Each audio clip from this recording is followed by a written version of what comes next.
National policy education policy NEP വന്നതോടുകൂടി ധാരാളം ആശങ്കകൾ നമ്മുടെ ഇടയിൽ വർദ്ധിപ്പിക്കുന്ന രീതിയിലുള്ള ചില സൂചനകൾ നമ്മളതിൽ വായിച്ചെടുക്കുന്നുണ്ട്. ഈ 3-ാം വയസ്സ് മുതൽ തന്നെ കുട്ടികളെ നിർബന്ധമായി വിദ്യാഭ്യാസ രംഗത്തേക്ക് കൊണ്ടുവരുന്ന ഒരു പുതിയ ആശയമാണ്. ശരിക്കും റൈറ്റ് ടു എഡ്യൂക്കേഷൻ പോളിസിയെപ്പോലും അതിന് ധാരാളം അമെൻമെൻറ്റ്സ് ആവശ്യമായിട്ടുള്ള, ഭേദഗതികൾ ആവശ്യമായിട്ടുള്ള രീതിയിലാണ് ഈ പോളിസി മുന്നോട്ട് വച്ചിരിക്കുന്നത്. സത്യത്തിൽ ഈ അംഗൻവാടി സിസ്റ്റം എന്ന് പറയുന്നത് എഡ്യൂക്കേഷൻ മാത്രമല്ല, എഡ്യൂക്കേഷനും പുറമേ തന്നെ അവരുടെ ഹെൽത്ത് ഇഷ്യൂസും കൂടെ, അവരുടെ ഗ്രോത്തിനെ ഒക്കെ പ്രാപ്തമാക്കുന്ന രീതിയിലുള്ള ഒരു സംവിധാനമാണ് ഈ അംഗൻവാടി സിസ്റ്റത്തിലൂടെ ഉള്ളത്. നമ്മുടെ സ്കൂള് ഇപ്പോൾ ഈ പറഞ്ഞിട്ടുള്ള പ്രൈവറ്റൈസേഷൻ, പ്രൈവറ്റ് മേഖലയ്ക്ക് കൂടുതൽ സൗകര്യങ്ങൾ ചെയ്തു കൊടുക്കുന്നൊരു സാഹചര്യം വരുമ്പോൾ ഇതിലെ ഹെൽത്ത് ഫാക്ടർ എന്ന് പറയുന്നത് മാറിപ്പോകാനുള്ള സാധ്യതകൾ ധാരാളമായി കാണുന്നുണ്ട്. അങ്ങനെ വരുമ്പോൾ ഒരു ബ്രെയിൻ ഡെവലപ്മെൻറ്റ് എന്ന് പറയുന്നൊരു സ്റ്റേജാണ് സത്യത്തിലും ഈ കുട്ടികളുടെ ഏറ്റവും ചെറുപ്രായത്തിലുള്ള. അതിനുവേണ്ടിയാണ് സത്യത്തിൽ അംഗൻവാടി എന്ന് പറയുന്നത് ഒരു വലിയ പഠനം നടത്താനുള്ളൊരു മേഖലയല്ലല്ലോ. അവിടെ കളിയിലൂടെ കാര്യങ്ങൾ പഠിക്കുകയും അതേസമയം ആ കുട്ടിയുടെ ഗ്രോത്തിന്, ബ്രെയിൻ ഡെവലപ്മെൻറ്റിനെ സഹായിക്കുന്ന രീതിയിലാണ് സത്യത്തിൽ ഈ ഒരു സിസ്റ്റം നമ്മൾ പാരലലായിട്ട് പോയിക്കൊണ്ടിരിക്കുന്നത്. അപ്പോൾ ഇതിനെ എങ്ങനെ ഇൻ്റഗ്രേറ്റ് ചെയ്യും എന്നുള്ളതും, ഏത് രീതിയിൽ കുട്ടിയുടെ മാനസികവും ശാരീരികവുമായിട്ടുള്ള വളർച്ചയെ ഉപകരിക്കുന്ന രീതിയിൽ ഇതിനെ എങ്ങനെ സംവിധാനം ചെയ്യും എന്നുള്ളതിനെക്കുറിച്ചൊന്നുമുള്ള ഒരു വ്യക്തത സത്യത്തിൽ ഈ നാഷണൽ എഡ്യൂക്കേഷൻ പോളിസിയിൽ നമ്മൾ കാണുന്നില്ല. പിന്നെ ഉള്ളത് സാമൂഹ്യപരമായ പ്രശ്നങ്ങളാണ്. ഉദാഹരണത്തിന് റിസർവേഷൻ എന്ന് പറയുന്ന ഏറ്റവും അണ്ടർ പ്രിവിലേജ്ഡ് ആയിട്ടുള്ള ധാരാളം ആളുകൾ സത്യത്തിൽ എല്ലാ അർത്ഥത്തിലും മുഖ്യധാരയിലേക്ക് കൊണ്ടുവരുന്നതിന് വേണ്ടിയിട്ടുള്ള കഠിന പരിശ്രമങ്ങൾ ആവശ്യമായിട്ടുള്ള ധാരാളം കാര്യങ്ങളുണ്ട്. ഇത്രയും സ്വാതന്ത്ര്യം ലഭിച്ച് ഇത്ര കാലമായിട്ടും വിദ്യാഭ്യാസപരമായി മുന്നോക്കം വരാൻ പറ്റാത്ത അവസ്ഥയിലുണ്ട് എന്നുള്ളതിനെക്കുറിച്ചുള്ള ഒരു ചിന്ത പോലും ഇതിനകത്തില്ല. പിന്നെ ഉള്ളത് ഒരു കൾച്ചറൽ നാഷണലിസം എന്ന് പറയുന്ന, സത്യത്തിൽ ഗോൾവാൾക്കറിൻ്റെ we or our nationhood defined എന്ന് പറയുന്ന പുസ്തകത്തിൻ്റെ ആമുഖമാണ് ഈ കൾച്ചറൽ നാഷണലിസം. സത്യത്തിൽ ആ കൾച്ചറൽ നാഷണലിസം എന്ന അദ്ദേഹത്തിൻ്റെ ആശയത്തെ അതേപടി എടുത്തിട്ട് ഈ നാഷണൽ എഡ്യൂക്കേഷൻ പോളിസിയിൽ അങ്ങ് ചേർത്ത് വച്ചിരിക്കുക. ഇതിൽ നളന്ദയെക്കുറിച്ചും തക്ഷശിലയെക്കുറിച്ചും ഒക്കെ ആവർത്തിച്ച് പറഞ്ഞുകൊണ്ടിരിക്കുന്നുണ്ട്. എങ്കിലും ഈ ഒരു ആശയ സമന്വയത്തെ, ഇതിനിടയിൽ ഈ ഇന്ത്യ രാജ്യം ഭരിച്ച ആ ഒരു കാലഘട്ടത്തെയൊക്കെ വിസ്മരിച്ചുകൊണ്ട് അപ്പുറത്തുനിന്നും ഇപ്പുറത്തുനിന്നുമുള്ള മാത്രം ചരിത്രത്തെ എടുത്തുകൊണ്ടാണ് ഇന്ത്യൻ എന്ന് പറയുന്ന ഒരു ആശയത്തെ ഇതിലേക്ക് കൊണ്ടുവന്നിരിക്കുന്നത്. ഇവിടെ ഇന്ത്യൻ എന്ന് പറയുമ്പോൾ ഒരൊറ്റ ദിശയിലേക്ക് മാത്രം പോകുന്ന ഒരു ഇന്ത്യനെയാണ് നമുക്ക് എല്ലാ സംസ്കാരങ്ങളെയും, ഒരു മൾട്ടി കൾച്ചറലിസത്തെ നമുക്ക് ഇതിനകത്ത് കാണാനേ സാധിക്കുന്നില്ല. അതുകൊണ്ടാണ് ഈ 3 ലാംഗ്വേജ് ഫോർമുല രൂപീകരിച്ചപ്പോൾ ഇംഗ്ലീഷ്, ഹിന്ദി, സംസ്കൃതം എന്നീ ഭാഷകൾക്ക് മുൻതൂക്കം വന്നത്. ഇങ്ങനെ ഒരു ഹിന്ദി എന്ന് പറയുന്ന മാൻഡേറ്ററി ആക്കുന്നതിനെതിരെ ശക്തമായ പ്രക്ഷോഭങ്ങൾ, ശക്തമായ എതിർപ്പുകൾ തമിഴ്നാടും അതേപോലെ മഹാരാഷ്ട്രയിലും ഒക്കെ ഉണ്ടായതിൻ്റെ പേരിൽ തൽക്കാലം ആ ഒരു ആശയത്തെ ഒന്ന് ലഘൂകരിച്ചിട്ടുണ്ടെങ്കിലും അത് പോളിസിയിൽ നിന്ന് മൊത്തമായി എടുത്തു മാറ്റപ്പെട്ടു എന്നുള്ളൊരു വിശ്വാസത്തിലല്ല ഞാനിപ്പോഴും. അത് മൊത്തമായി എടുത്തു മാറ്റപ്പെട്ടിട്ടില്ല. അതേപോലെ സാൻസ്ക്രിറ്റൈസേഷൻ, ഇപ്പം നമുക്ക് ഇതിനകത്ത് ഈ ഭാഷകളെ ഇവർ പറഞ്ഞിരിക്കുന്നത് local, regional, state wise, national എന്ന് പറയുന്ന കുറേ തട്ടുകളാക്കി അതിനെ മാറ്റിയിരിക്കുക. അതിനകത്ത് കേന്ദ്രത്തിൻ്റെ ചുമതലയാണ് ദേശീയ തലത്തിൽ സംസാരിക്കുന്ന ഭാഷകൾ, അല്ലെങ്കിൽ ദേശീയ തലത്തിൽ ഉള്ള ഹിന്ദിയുടെയും സംസ്കൃതത്തിൻ്റെയും പൂർണ്ണമായ ഉത്തരവാദിത്വം കേന്ദ്രത്തിനാണ് എന്നുള്ള രീതിയിലാണ് ഈ പോളിസി പോകുന്നത്. എന്നിട്ട് സാൻസ്ക്രിറ്റൈസേഷൻ അവർ പറയുന്നത് ഈ ക്ലാസിക് ആയിട്ടുള്ള ഒരു ഭാഷ എന്നുള്ള നിലയ്ക്ക് ഈ സാൻസ്ക്രിറ്റിൽ നിന്നാണ് മറ്റ് പല പ്രാദേശിക ഭാഷകൾക്കും പദങ്ങൾ ലഭിച്ചിട്ടുള്ളത് എന്നുള്ള രീതിയിലാണ് ഈ പോളിസി സംസാരിക്കുന്നത്. സത്യത്തിൽ അങ്ങനെ എന്തെങ്കിലും ഇത് പിന്നെ ഇതിലേക്കൊക്കെ ഇതിൻ്റെ സംസ്കൃതത്തിൻ്റെ വേരുകളുണ്ട് എന്ന് പറയുമ്പോൾ നമ്മൾ മനസ്സിലാക്കേണ്ടത് അതൊരു ബ്രാഹ്മണിസത്തിൻ്റെയും അതുപോലെ തന്നെ ആ കാലഘട്ടത്തിൽ ഉണ്ടായിട്ടുള്ള ഒരു റേഷണലൈസേഷൻ്റെയും ഒക്കെ ഭാഗമായി സംഭവിച്ചിട്ടുള്ള ചില ചേരലുകളുണ്ടാകാം. പക്ഷേ ഈ പ്രാദേശിക ഭാഷകളെ മുഴുവൻ നിഷ്പ്രഭമാക്കുന്ന, അല്ലെങ്കിൽ ഓരോ സംസ്ഥാനവുമായി ബന്ധപ്പെട്ടിട്ടുള്ള ഭാഷകളെയൊക്കെ നിഷ്കാസനം ചെയ്യുന്ന രീതിയിലുള്ള ഒരു കൈകടത്തൽ ഇതിനകത്തുണ്ടാകുന്നുണ്ട്. നമുക്ക് ഇത് പറയാൻ പറ്റുന്ന സത്യത്തിൽ കൺകറൻറ്റ് ലിസ്റ്റ് എന്ന് പറയുന്ന വിദ്യാഭ്യാസത്തെ കൺകറൻറ്റ് ലിസ്റ്റിൽ നിന്നും എടുത്തു മാറ്റി അതിനെ രണ്ടാക്കി ഇതിൽ ചിലതിനെ സെൻട്രൽ ആക്കി നിർത്തുന്നതിന് വേണ്ടിയിട്ടുള്ള കഠിനമായ പരിശ്രമങ്ങൾ നമുക്കിതിൻ്റെ അകത്ത് കാണാം. അത് ഇപ്പോൾ രാഷ്ട്രീയ ശിക്ഷാ ആയോഗ് എന്ന് പറയുന്ന പ്രധാനമന്ത്രിയാണ് അതിൻ്റെ ചെയർമാനായിട്ടുള്ളത്.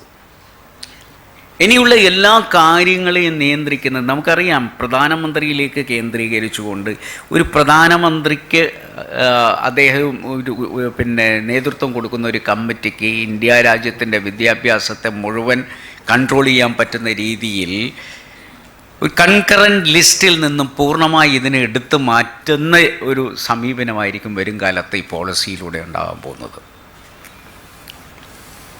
മാത്രമല്ല ഇവിടെ ഇപ്പോൾ NGOകൾക്കൊക്കെ കടന്നു വരാൻ പറ്റും എന്ന് പറയുമ്പോഴേക്കും നമുക്ക് അറിയാം, പതാഞ്ജലി അടക്കം ഉണ്ടാക്കിയിട്ടുള്ള ട്രസ്റ്റുകൾ ഇനി അതാത് മേഖലകളിലുള്ള കരിക്കുലത്തിൽ പോലും ഇടപെടുന്ന രീതിയിലേക്ക് കാര്യങ്ങൾ നീങ്ങിക്കൊണ്ടിരിക്കുകയാണ്. ഇപ്പോൾ തന്നെ ഇവരുടെ ഒരു കൺസൾട്ടേഷൻ്റെ ലിസ്റ്റ് ഈ പോളിസിയുടെ ലാസ്റ്റിൽ നമുക്ക് കാണാൻ സാധിക്കും. ആ കൺസൾട്ടേഷൻ്റെ ലിസ്റ്റിൽ RSSുമായി ബന്ധപ്പെട്ടിട്ടുള്ള വിദ്യാഭ്യാസ പ്രസ്ഥാനങ്ങളുമായിട്ടുള്ള കൺസൾട്ടേഷനാണ് കൂടുതലായി കാണാൻ സാധിക്കുന്നത്.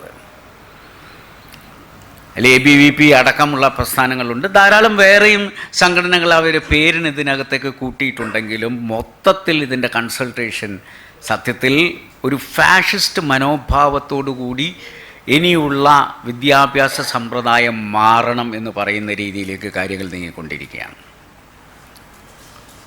അതിലേക്ക് ഇന്ത്യൻ കൾച്ചർ എന്ന് പറഞ്ഞുകൊണ്ട് ഒരു കൾച്ചർ മാത്രം, ഫോക്ക് ടെയിൽസിനെ കുറിച്ച് പറയുമ്പോഴും പഞ്ചതന്ത്രയെക്കുറിച്ച് പറയും, ജാതക കഥകളെക്കുറിച്ച് പറയുന്നുണ്ട്, പക്ഷേ ഈസോപ്പ് കഥകൾ പഠിപ്പിക്കുന്നതിനെക്കുറിച്ച് പറയുന്നില്ല. അറേബ്യൻ നൈറ്റ്സ് എന്ന് പറയുന്ന കഥകൾ ഉണ്ടാകണം എന്നുള്ളതിനെക്കുറിച്ച് പറയുന്നില്ല. അപ്പോൾ ഒരു പക്ഷത്ത് നിന്നുകൊണ്ടുള്ള കൃത്യമായ രചനകളാണ് ഇതിനകത്ത് കാണാൻ സാധിക്കുന്നത്. ഒരു കൈകടത്തൽ, ശരിക്കും എനിക്ക് തോന്നുന്നു ഇതിൻ്റെ തലപ്പത്ത് കസ്തൂരി രംഗൻ ഉണ്ടെങ്കിലും വല്ലാത്ത രീതിയിലുള്ളൊരു കൈകടത്തൽ ഇതിനകത്ത് ഉണ്ടായിട്ടുണ്ട്.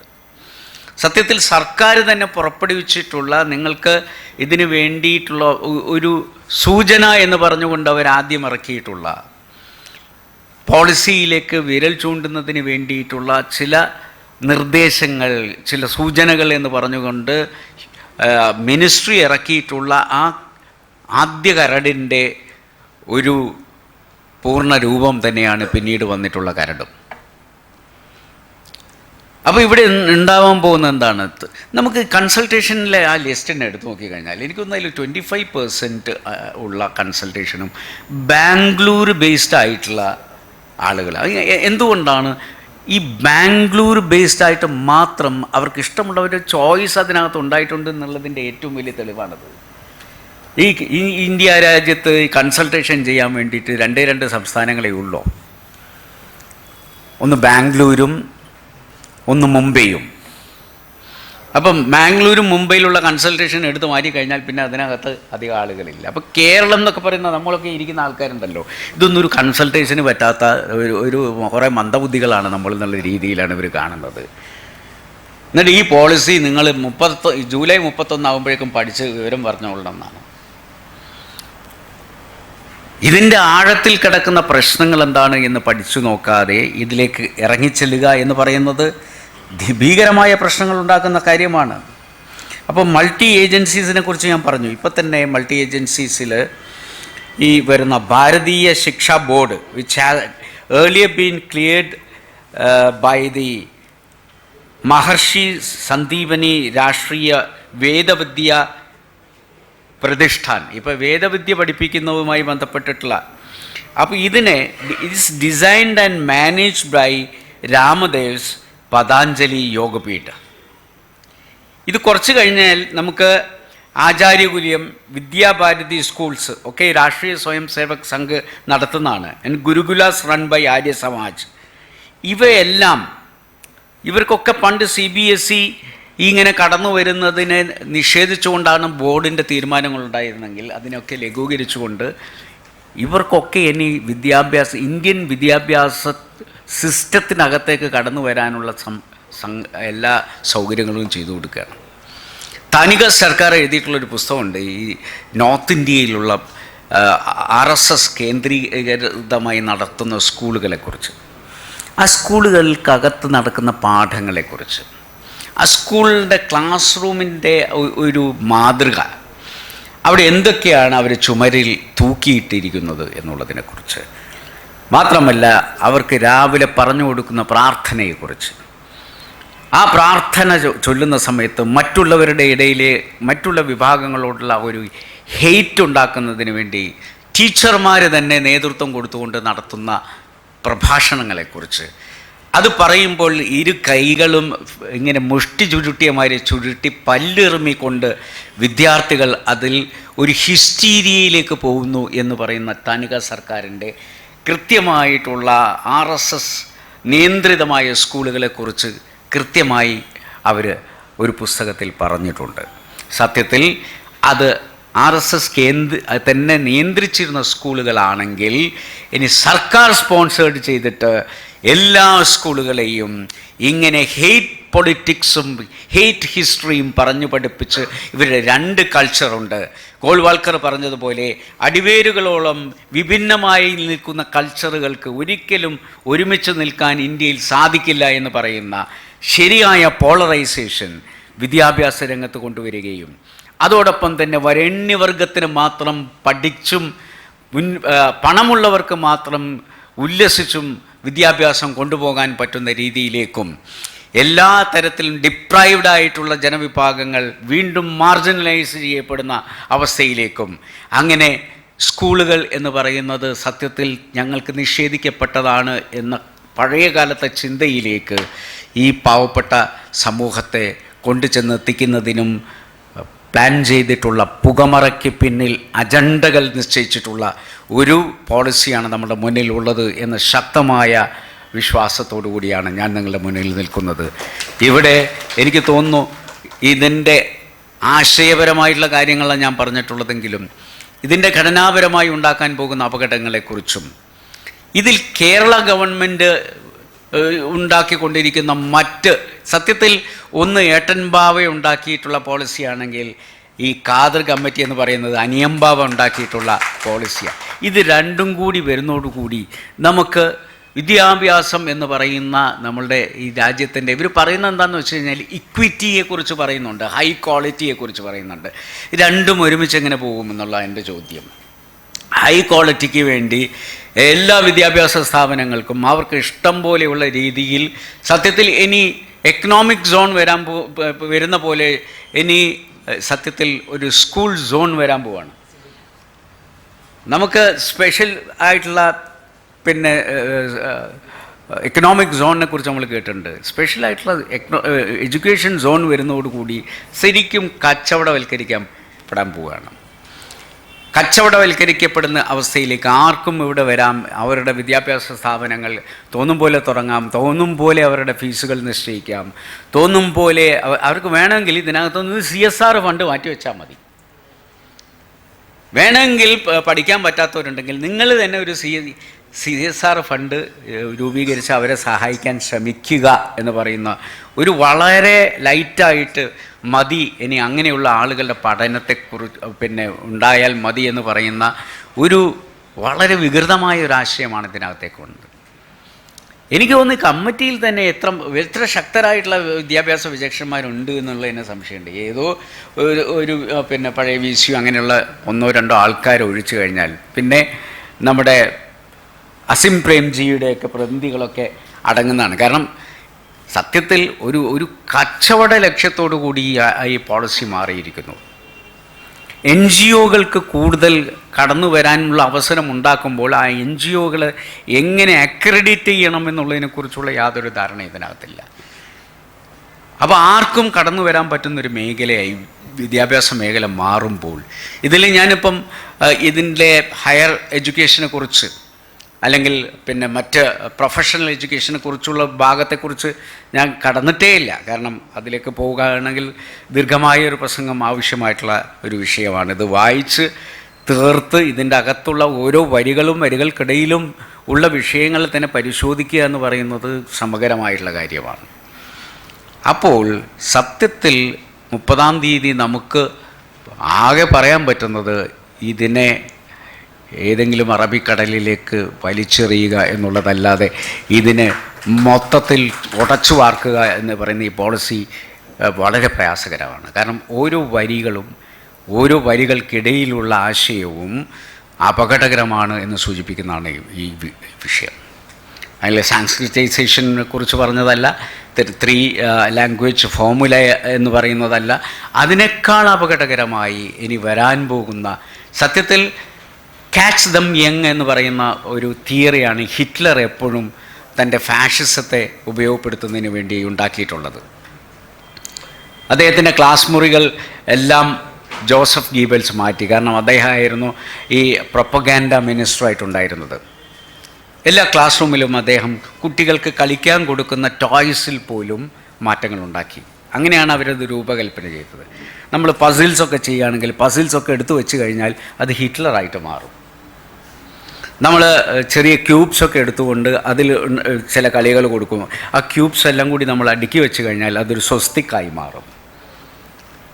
സത്യത്തിൽ ഇനി പ്രധാനമന്ത്രി തന്നെ തലപ്പത്തിരിക്കുന്ന ആയോഗ് വരുന്നതോടുകൂടെ നമ്മുടെ ക്ലാസ് മുറികളുടെ പസിൽസ് പോലും ഇനി നരേന്ദ്രമോദിയുടെ മുഖമായി മാറാൻ പോവുകയാണ്.